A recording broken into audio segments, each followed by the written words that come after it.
নেশাগ্রস্ত অবস্থায় সিঁড়ি থেকে পড়ে গিয়ে মৃত্যু এক ব্যক্তির। মৃত ব্যক্তির নাম নেপাল দেবনাথ, বয়স 48। ঘটনা শুক্রবার রাতে তেলিয়ামুড়া থানাধীন চাকমাঘাট এলাকায়। পরিবার সূত্রে জানা গেছে, মৃত নেপাল দেবনাথ অধিকাংশ সময়ই নেশাগ্রস্ত অবস্থায় থাকত।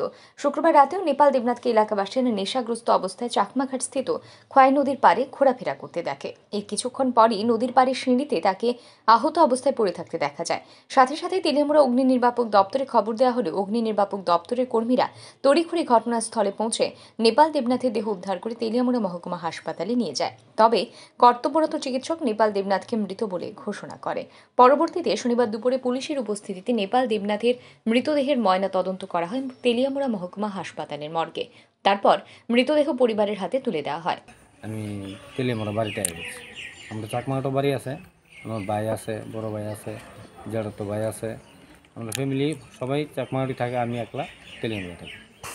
আবার পরে আমি 11টা সাড়ে 11টার দিকে চাকমার থেকে আমার ফোন হয়েছে যে আমার নাকি বড় ভাই জেঠতো ভাই মারা গেছে, তুমি তাড়াতাড়ি আগে।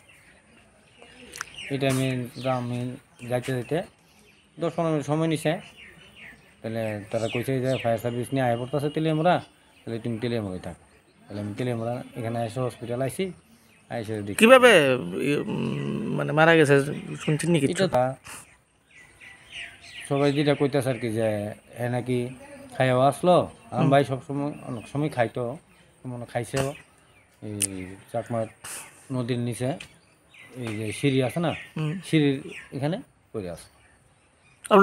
ভাই কি করে এমনিতে? আমার ভাই এমনি থেকে ওই বাসের গাড়িতে কাজকর্ম করে। নাম কি আপনার ভাইয়ের? নেপাল দেবনাথ। বয়স? বয়স এরকম ওই না 48 এরকম। বউ বাচ্চা আসেনি জানিস? আছে, এক ছেলে এক মেয়ে। এলাকাবাসী এবং পরিবার পরিজনদের ধারণা, নেশাগ্রস্ত থাকার ফলে সিঁড়ি থেকে নিচে পড়ে গিয়ে মৃত্যু হয় নেপাল দেবনাথের। আদৌ এটি একটি দুর্ঘটনা নাকি এর পেছনে অন্য কোনো রহস্য রয়েছে তা খতিয়ে দেখছে police. Bureau report, RE news.